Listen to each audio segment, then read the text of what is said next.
Hey, it's Coach Colette, host of the Start Within podcast, and welcome to this week's episode of Financial Fridays. Well, we know that this weekend focuses on the heart and love, with Galentine's Day tomorrow and Valentine's Day on Sunday. But did you also know that February is American Heart Month? It's a great time to take control of your heart health and better understand and monitor your blood pressure levels, as well as to make healthy lifestyle changes so you can reduce your risk of serious health consequences that can come from high blood pressure. Did you know that 860,000 people die from heart disease annually in the U.S.? 46% of U.S. adults have hypertension, which is the leading risk factor for heart attack and stroke. And did you know that the prevalence of high blood pressure in Black women is nearly 40% higher than for white women? Among Black adults with high blood pressure, nearly 80% do not have their blood pressure controlled to reach their goal. So this week I found out about a collaboration called Release the Pressure, which brings together all sorts of great healthcare organizations, including the American Medical Association, the Association of Black Cardiologists, the American Heart Association, and the Minority Health Institute. They are seeking to reach more than 300,000 Black women to encourage us to make heart health a priority. They have a pledge that you can take at releasethepressure.org, which we will share in the show notes. And I'm also excited because tomorrow, Saturday, February 13th, they are hosting a national virtual vision board party. So you can get self-care. They've got DJ Olivia Dope spinning music and all sorts of tips and ideas to help you create your own vision board. I have signed up, so I hope that you will too. And that also is available on the releasethepressure.org website. And so there are 6 tips that I would like to share that I've learned through Release the Pressure, some of which I already knew, but I think it's also really great to reinforce these points. So how is it that you can keep your heart healthy and manage your blood pressure? The first is to know your numbers. And you can visit manageyourbp.org to better understand your numbers and take the steps to get your high blood pressure under control. 2, commit to a treatment plan to manage high blood pressure. This will include all sorts of healthy lifestyle changes so that you can manage your blood pressure over time. 3, get those steps in. And this is something that I have to remember, especially now during COVID, where I know I'm spending a lot more time at home, really finding ways to get that moderate intensity activity. And even if you can find ways to get more vigorous intensity activity. So go for a walk, go for a light jog, go for a run. Walk around your house if you need to. Go up and down the stairs in your building or your home. Get those steps in. 4, cut back on processed foods, added sodium and sugar. Make sure you're reading the packaging and really look for those healthy alternatives. Trying to get natural foods that are rich in potassium. Try to eliminate the packaged and processed foods. 5, maintain or achieve a healthy weight for your body frame and your body structure, looking at a heart-healthy diet and not getting swept up in fad diets or weight loss programs. It really is about finding the right weight for your body type. And 6, wanting to make sure that if you drink, you are drinking alcohol in moderation. So those are 6 heart-healthy tips to help manage your blood pressure and really keep you thriving during American Heart Month. So I hope to see you online at the virtual vision board party tomorrow.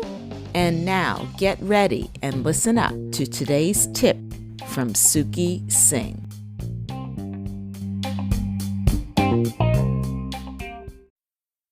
Hello everyone, this is Suki Singh, aka Investing of the Investing Podcast, with your weekly Financial Friday tip. Recently, my new employer offered me a 401k plan, and I'm going to contribute to it. So when was the last time you contributed to your 401k? Are you maximizing your benefits with your retirement plans? Now is the time to look into that with the winter here. With that said, there's your weekly Financial Friday tip, and I'll speak to you soon. Have a great weekend. Bye-bye.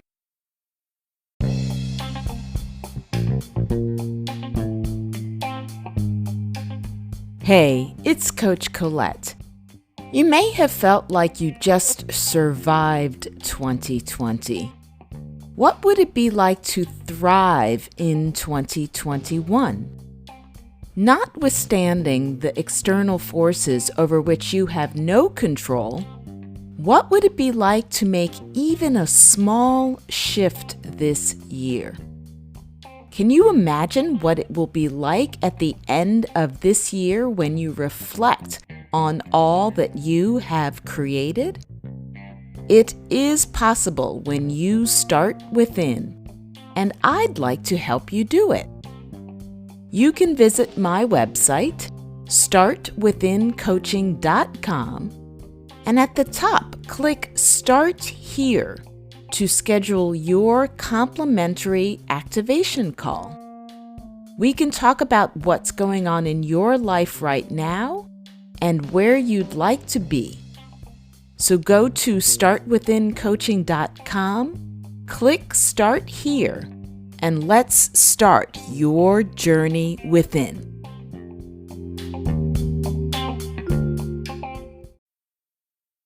Hey there, it's this week's Unplugged segment. And as I mentioned in the earlier segment, February is American Heart Month, and this weekend is Valentine's Day. So if we think about heart, we think about love. Are you aware that self-love is the foundation of all love? And so when you start within to clear your blocks to love, you can begin to love more deeply, both loving yourself and loving others. And you will likely start to see shifts in your relationships, both your personal relationships as well as your professional relationships. And sometimes it can be a little bit scary to take a look at your feelings of self-love. And there's no shame, no blame here. Shining the light on our internal relationship, our relationship with ourselves, can be challenging. It can be painful.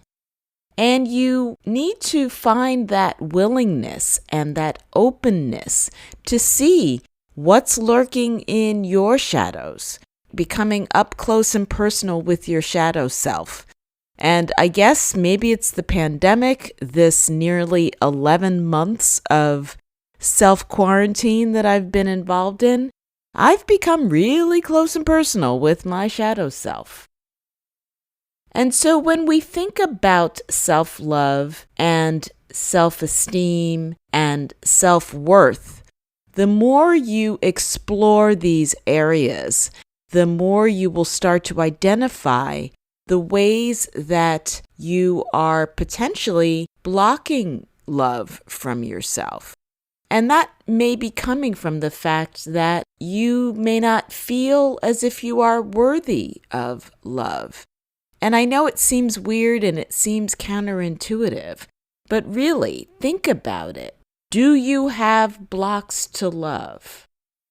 How does that show up in your life? When you think about it, you want to make a shift in that old Shakespearean stance that says, "How do I love thee? Let me count the ways." And flip the script and say, "How do I love me? Let me count the ways." The more that you can begin to explore how you appreciate yourself, the deeper your self-relationship will become. So, how do you love you? And how can you count the ways? What are all of the things that you love about yourself? What are all of the things that you are most proud of about yourself?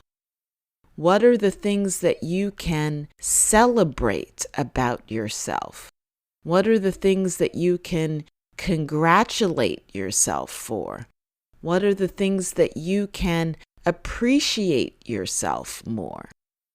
And I'm using all these different phrases and words because I'm hoping that that will help you to reflect and consider your self-love in different ways. It might be helpful to think of accomplishments. It can be helpful to think about traits, characteristics, all of the wonderfulness that is you. How can you acknowledge, celebrate, appreciate, and recognize those things? And how is it that you nurture yourself? How do you take care of yourself? I was recently challenged to come up with 3 ways that I can up my self-care game, because I've realized that I have a lot of nurturing and nourishing habits that have become part of my daily routine. I meditate twice a day. I use essential oils almost every day. I have a lot of wellness habits, partly because of this is the work and the world that I live in. And yet, I am now challenged to think of what are ways that I can nourish myself even more. And so I invite you to take that challenge as well. I have shared in other sessions that I've done, I have a Facebook Live on clearing blocks to love. And I shared the Ho'oponopono poem, which is a poem that allows you to express forgiveness. And often we think of forgiveness as something that we give or do for others. In reality, though, in many challenging situations, it can be most important to forgive ourselves for our role in any situation. And so, on this weekend of love, how can you express self-forgiveness? So here is the poem. I'm sorry. Please forgive me.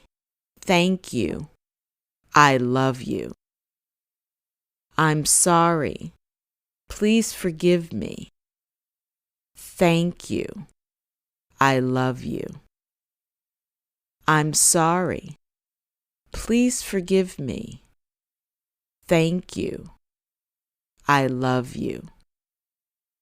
And let those words seep into you and wash over you.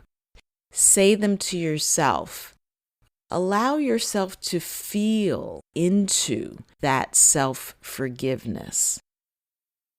So those are some thoughts on self-love, self-forgiveness that I share with you. And I hope that you have the opportunity to love on yourself and nourish yourself this weekend. Because again, the deeper your love and your care and your appreciation and your respect for yourself, the more you will attract people, situations that honor that same self-love, respect, care, and appreciation. So be well, and we'll speak again soon.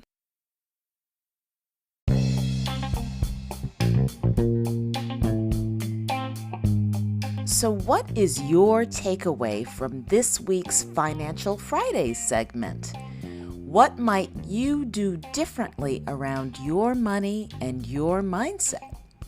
For more financial advice, you can check out Suki's podcast, Invest Sing, where I also share tips on his Wellness Wednesdays segment. If you enjoyed this episode and haven't already subscribed, you can do so on Spotify, Apple Podcasts, or wherever you like to listen. You can also connect with me on Instagram at Coach_Colette for more inspiration on personal growth and wellness. Tune in next Friday for another episode and get ready to start within to finish strong.